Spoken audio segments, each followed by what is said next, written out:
canal. Además de ser una gran artista y una gran escritora, también es una gran amiga. Así que démosle la bienvenida a Mariana Palova. Gracias por estar aquí. Mariana Palova es una artista mexicana de 30 años de edad. Su obra visual se ha presentado en más de 20 exposiciones nacionales e internacionales. Su primera publicación literaria fue como una autora independiente en 2017, encargándose no solo de la historia, sino también del diseño, corrección, maquetación y distribución. En 2018, los derechos de distribución fueron adquiridos inicialmente por una editorial de Los Ángeles para su publicación en habla inglesa y asimismo por Editorial Océano después de la primera entrega de la saga.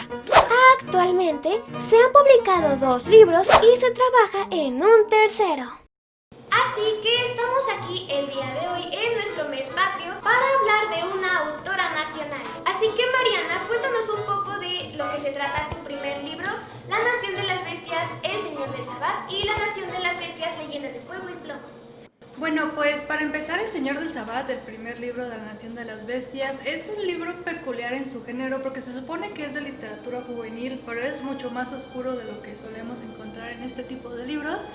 El primer libro nos habla sobre Elise, que es un joven que no puede soñar porque tiene pesadillas mientras está despierto. Este niño fue abandonado cuando era bebé en Tíbet por su padre. Y después, cuando llegó la persecución china hacia los tibetanos, pues tuvo que huir de Tíbet con su maestro para ir a la India, donde creció en una pobreza muy importante. Y después él decide ir a Nueva Orleans, casi a punto de cumplir 18 años, para buscar a su papá. Pero en Nueva Orleans no solamente va a encontrar la respuesta a sus pesadillas, sino que va a estar en contacto también con el vudú, que es una magia muy importante en esta ciudad. Y aparte nos va a revelar cuál es la verdad que une todos los mitos, leyendas y religiones de la humanidad en una sola cosa. Es muy interesante. Y de tu segundo libro, sin dar muchos spoilers, ¿qué podrías decirnos? Pues bueno, Leyenda de Fuego y Plomo nos lleva a un escenario totalmente diferente de lo que es Nueva Orleans. Vamos a ir al desierto de Utah. Entonces seguimos con el viaje de Elise, que ya no es como el chico bonito e inocente que vimos en Nueva Orleans. Ahora es una persona más oscura, con otro tipo de pensamientos, otro tipo de fuerza. Y aparte, en este desierto de Utah vamos a encontrar una magia diferente, que es la alquimia, y pues Elise nos la va a mostrar de una forma muy macabra. Ay, es hermoso. La verdad es que yo no conozco una persona que lea los libros y no los recomiende porque son sumamente innovadores en su rama, que pues es la literatura juvenil. Estamos acostumbrados a protagonistas como bastante estereotipados ya en ese ámbito de la literatura, que pues suelen ser protagonistas blancos y heterosexuales, o por ejemplo siempre está el chico de ojos azules y cabello negro que es súper increíble y hermoso, y entonces la protagonista siempre está como de wow, lo amo, pero creo que yo no le gusto tanto. Y luego siempre está el mejor amigo que es como de también me gusta la protagonista, pero está enamorada del de ojos azules. Y siempre es como de el de ojos azules. Considero que el personaje principal, que se llama Elise, está muy bien pensado, muy bien desarrollado, porque puedes sentirlo realmente humano, independientemente del género de este o de cómo se vea, tú realmente lo lees y te sientes como él. Como decía, algo que tienen mucho los personajes que son héroes es que son ejemplos de virtud, y Elise es realmente un ejemplo de ser humano porque tiene debilidades, tiene defectos, y tú puedes verlo en el libro, y Elise no está en contra de eso. O sea, él se conoce y se sabe humano y abraza esas debilidades, y es algo muy interesante porque entonces en el libro es mucho más interesante leer a alguien que está triste a leer a alguien que no puedo estar triste. La verdad es que está muy bien pensado.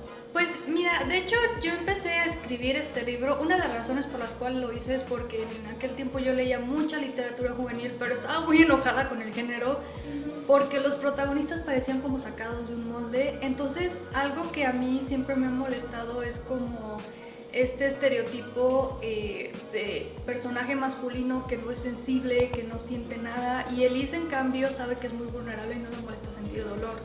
Aparte quise romper precisamente esos moldes que teníamos en la literatura porque siento que subestimaban mucho a sus lectores jóvenes. Yo creo que los jóvenes pues sentimos tanto dolor y tanta depresión y también tenemos tanto miedo y tanto valor como los adultos, y eso no se reflejaba en la literatura. Aparte que Liz como que pasa por muchas pruebas muy difíciles que a veces la gente ni siquiera siendo adultos puede pasar. Sí, pobrecito. Entonces como quise darle un empujoncito así de tú puedes superar todas estas cosas. Te va a ir muy mal, pero tú puedes. Qué mal le va, tienes razón. Sí, ya sé. En el segundo libro traté de que Liz siguiera la misma evolución. Es decir, después de todo lo que le pasó, obviamente no iba a ser la misma persona y no iba a ser una persona mejor tampoco. Entonces él se vuelve más oscuro y más frío en muchos sentidos y más sexy porque se deja el cabello largo. La verdad también es que Elise no es el único personaje que está bien construido. Los personajes secundarios también están muy bien pensados y muy bien desarrollados, porque algo que no me gusta de la literatura juvenil o de otros libros es que los personajes secundarios están ahí simplemente para ayudar al protagonista. Prácticamente es como si vivieran solamente por el protagonista, para que el protagonista pueda desarrollarse, y en tus libros no sucede eso. Cada personaje tiene su historia, tiene su función aparte de Elise, como que cada quien tiene su propio universo. Cuando lees personajes en donde está Hoffman o Tarek, sientes realmente como cualquiera podría ser el protagonista de lo bien que están construidos, y eso es muy muy bonito, porque es bastante realista. Cuando tú conoces a otra persona, esa otra persona no está a ti solamente para que tú te desarrolles, sino que esa otra persona tiene su historia, tiene su vida, tiene sus problemas, y tus personajes tienen mucho de eso, mucho de esa vida que tiene una persona normal. Entonces cuando tú lo lees realmente sientes que estás en su mundo. Eso me gusta mucho de tus libros, pero estoy consciente de que hacer eso no siempre es tan fácil. Entonces, ¿cómo llegas tú a lograr que un personaje secundario pueda tener tanta profundidad como uno principal, o tal vez incluso más? Ajá. Bueno, esto va a ser un tip para escritores también, y es que otro tropo que rompió La Nación de las Bestias en los libros juveniles es que estábamos acostumbrados a que todos los personajes de los libros de literatura de este tipo tenían la misma edad. Todos tenían 16, 15 años y no veíamos diversidad más allá de eso. Y en La Nación de las Bestias todos los personajes tienen edades diferentes, tienen culturas diferentes, religiones y trasfondos diferentes. Entonces eso me obligaba a investigar más sobre ellos, a formarles una ficha de vida, de saber de dónde venían, cuáles eran sus hábitos, cuáles eran sus expresiones también culturales, y eso me ayudó a diversificar mucho el casting, por así decirlo. Todos tienen diferentes edades, entonces interactúan de forma diferente con Elise, y eso los vuelve más reales que simplemente que todos tengan la misma mentalidad y todas las ideas, y eso ayudó mucho. Ok, ahora, la historia hasta el momento tiene 2 partes, pero tengo entendido que quieres formar unas 4 o 5 partes de este libro. Sí, yo quisiera que se publicaran 4 libros principales de la historia y unas novelas aparte, novelas cortas, porque quiero contar la historia también. Sí, momento fangirl. Hoffman es uno de mis personajes más queridos, que por cierto es mexicano, a pesar de que los libros son en Estados Unidos, pues son diversos, entonces salen también personajes mexicanos que generalmente son muy queridos. Entonces sí quiero que sean 4, pero también escribir pequeñas novelas cortas. Otra cosa que me gusta mucho del libro y que yo admiro de ti es que tú fuiste a los lugares en donde se desarrolla el libro, y creo que eso ayuda mucho para que cuando tú leas el libro te sientas en ese lugar y no sientas el estereotipo de Nueva Orleans, sí, eso todo es fiesta, sino que realmente tú entras al libro y lo sientes como un lugar bastante real, lo sientes muy natural. Entonces, ¿cómo fue para ti, o cómo es que llegaste a la idea de ir a los lugares para conocerlos y luego escribirlos? Mira, fue mi deseo de que las historias fueran muy fieles en cuanto a su representación en los escenarios y las personas que vivían ahí, porque también cuando fui a Nueva Orleans, como que no traté nada más de hablar con un guía de turista y ya, ¿no? De hecho, la mujer que me dio el tour por la ciudad era una sacerdotisa vudú que ya tenía 7 generaciones en su familia practicando este tipo de religión. Entonces fue más interesante escuchar directamente de ella, mujer afrodescendiente, la historia del vudú y cómo funcionaba el vudú. Y es mucho más nutritivo que leerlo en una página de Wikipedia. Aparte, todos estos lugares tienen algo que ver conmigo. Por ejemplo, yo crecí en el sur de Utah, en esos desiertos. Cuando fui adolescente, pues ahí pasé mis veranos y mis inviernos. Y tengo una conexión más ancestral con Nueva Orleans, en el sentido de que es una ciudad criolla, con cultura latina, española y francesa. En mi familia Francia, tengo raíces francesas también, entonces fue como reconectarme con esa parte, así que realmente no son lugares ajenos a mí en ningún sentido. A propósito de estos lugares, también algo que rompe mucho el molde es que es literatura pues de terror, de suspenso. Y el segundo libro se lleva a cabo en un desierto. Yo nunca he leído otro libro en donde una historia de terror se lleve en un desierto. ¿Cómo es que llegaste a ponerlo en un desierto? Es como... Fíjate que fue una decisión muy natural, porque, a ver, estamos en Nueva Orleans porque obviamente es una ciudad relacionada con el vudú.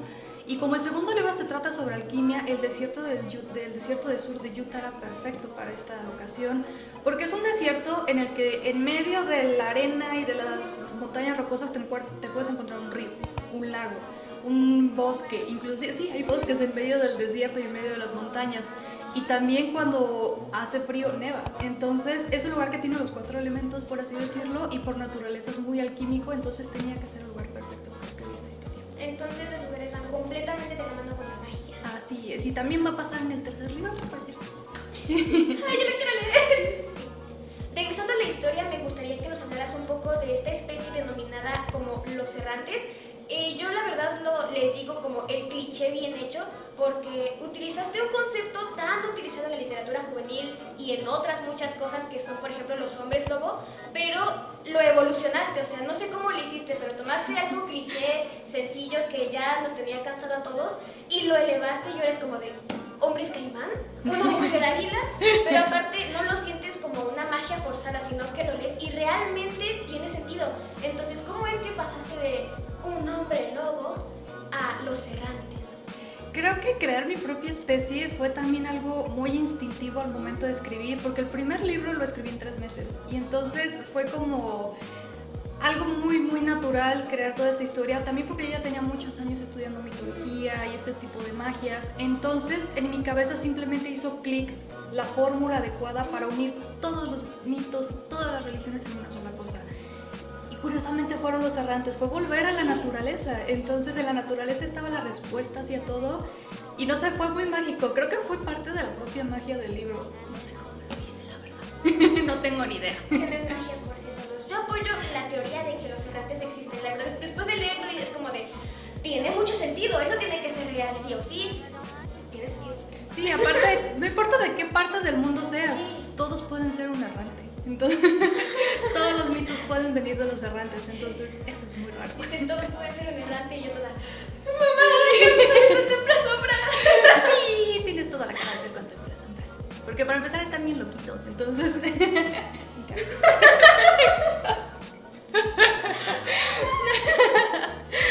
Perdón, soy un contempla sombras. Sí.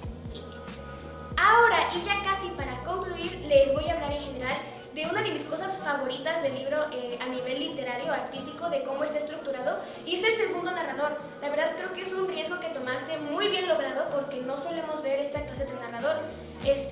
Hay como una especie de ente extraño que no sabes muy bien cómo se forma o qué es, pero tú lo lees desde los pies de ese narrador y entonces te sientes completamente dentro de la historia.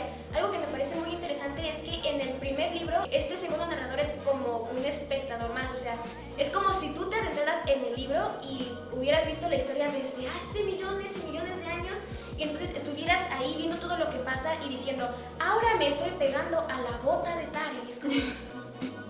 Algo que también recalcas en tu segundo libro, que es el segundo narrador, pero ahora de una manera más activa.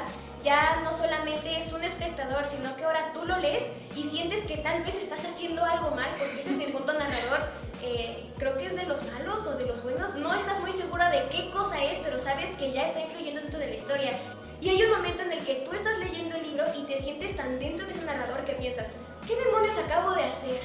Cuando no eres tú, pero así lo sientes, es muy, muy, muy bonito.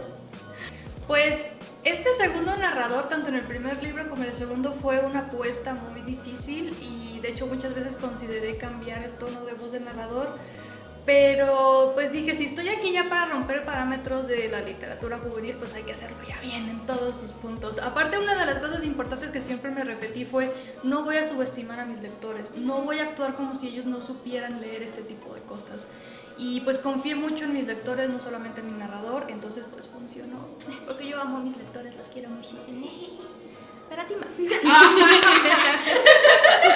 Ahora ya para concluir, en serio, les recomiendo leer este libro.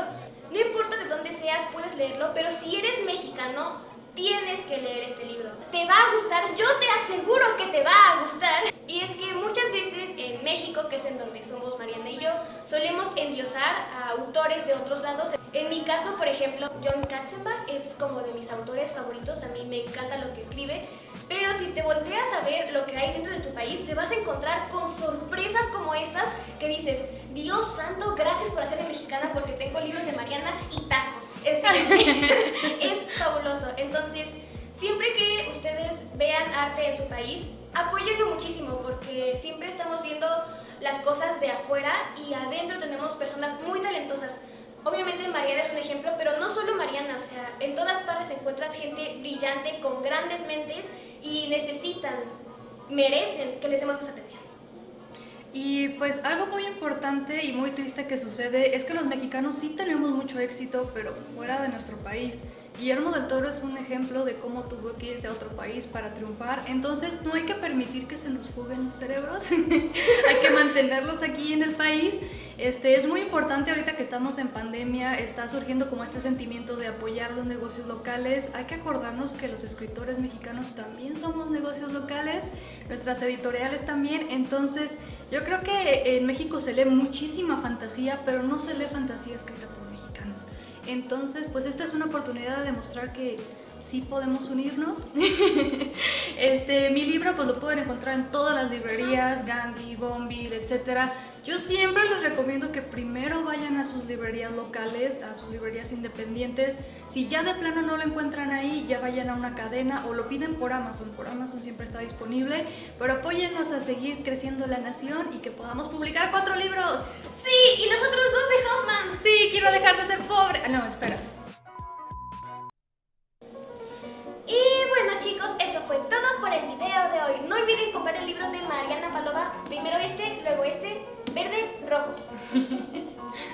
Y bueno, mis redes sociales me pueden encontrar en Twitter, Facebook e Instagram como Mariana Palova. También tengo un pequeño canal de YouTube que todavía no lo utilizo, pero pienso subir recursos para escritores ahí pronto, entonces también me pueden encontrar ahí. A mí me encuentran en todas partes como Anisemar. Tengo Facebook, Twitter, Instagram y TikTok. Les voy a dejar los links abajo, tanto de mis redes como las de Mariana, y también un link en donde puedan conseguir los libros. Y tampoco olviden usar el hashtag ArteConAni en Instagram, porque ahí compartimos nuestro arte entre todos y yo siempre estoy como spameando todo lo que hacen por mis historias de Instagram para que se animen a dibujar, a crear y entre todos podamos verlo y apoyarnos. También por TikTok tenemos otro hashtag que se llama Ejército de Ani para que también ustedes pues muestren su arte por TikTok y luchemos contra TikTok y haya más arte en TikTok y no solamente monas chinas. Bueno, también están chicas. Como nosotros. Pero que haya más diversidad en las plataformas también está muy padre. Y pues ya chicos, eso es todo. Muchas gracias por regalarnos su tiempo de ocio. ¡Yay! ¡Monas chinas!